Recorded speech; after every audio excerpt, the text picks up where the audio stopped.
Hi, I'm Jay. And I'm Lisa. And in this video, you're going to hear and see references to the JLT oil separator. Well, we're excited to announce that as of December 2021, all JLT oil separators will now be J&L oil separators. Same great product with a different name. Thank you for your purchase. All right, today we're going to go over the installation of the JLT oil separator on the driver's side of your 2018 Mustang GT. The kit comes in an anodized black or a silver finish, which is just the aluminum but a clear anodizing on it. Comes with an aluminum bracket, all the hardware you need. Also comes with parts to eliminate your sound tube, because with this kit you do need to eliminate the sound tube. Tools needed are going to be a 10mm socket and ratchet and extension, Phillips head screwdriver, regular screwdriver, 5/16 or 8mm nut driver, 15mm ratchet socket and extension, and a pair of pliers. What we need to do is remove the strut bar. There's a little wiring harness stuck on the passenger side here. Just pry this up. Walk that off. Go ahead and remove this battery cover. You just twist these clips and it pops up. There's one. So this one's already been off and replaced with something that's not factory. We'll have to find that one.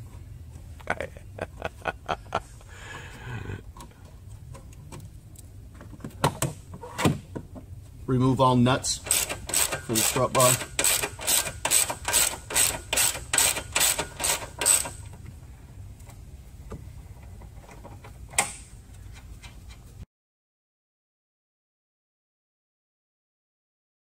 Okay, now we need to remove the engine cover. Take a flathead screwdriver, pry up these covers.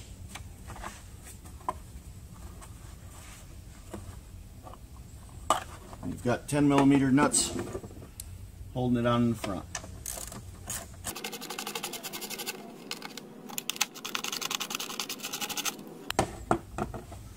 And it's got little ball sockets in the back. You lift up on the back evenly.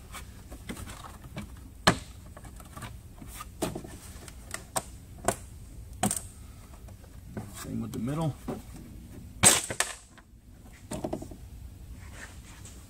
First thing we're going to do is remove the stock PCV line. Pull the little gray tab on both ends, and that comes off just like that. Go ahead and take your pliers and remove the squeeze clamp here and pull the sound tube off of the stock intake.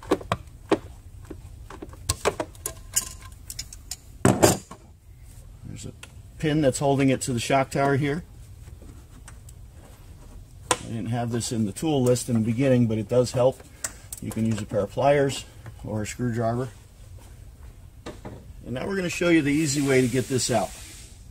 There's a 10mm nut that's on a very long bolt down in the firewall. That's a real pain to get out. I'm sure you've read about it online.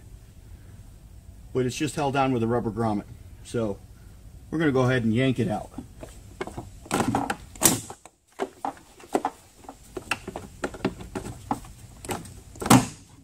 And I'll show you what happens.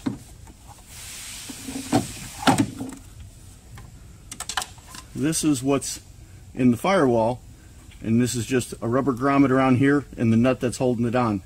So now that's still on the car, so you don't lose the nut and the grommet, and we get it out without any struggle. Now we're going to use the included parts, basically a sound tube delete kit that comes with it. Here is the cap for the intake. It's super tight, so you don't need to clamp it. Go ahead and get that started, kind of stretch it out a little bit like I did with my fingers. Kind of get that worked on.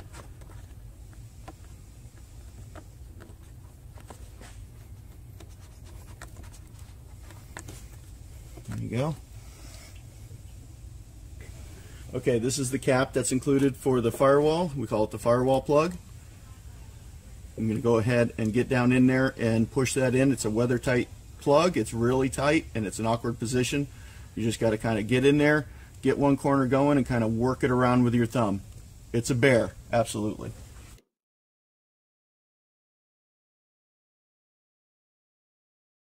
2 hours later.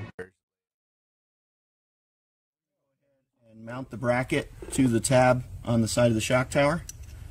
We're just going to leave it loose for now so we can adjust it.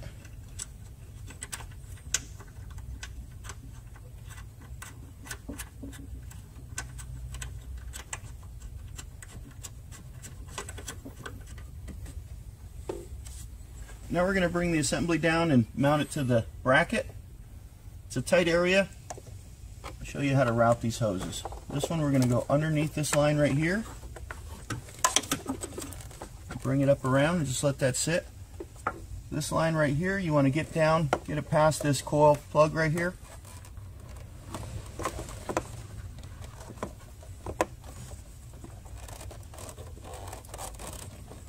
And now you can get this down low enough to get it below the bracket.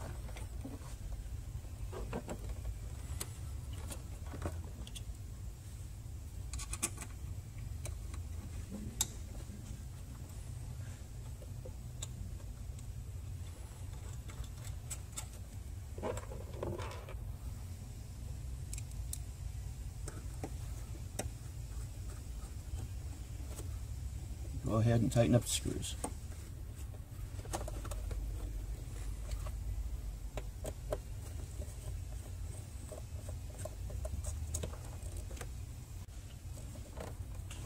Now you can go ahead and feed the line under the valve cover and onto the intake. Make sure your hoses aren't kinked. And that's sitting in a position that is comfortable. And go ahead and tighten the bolt.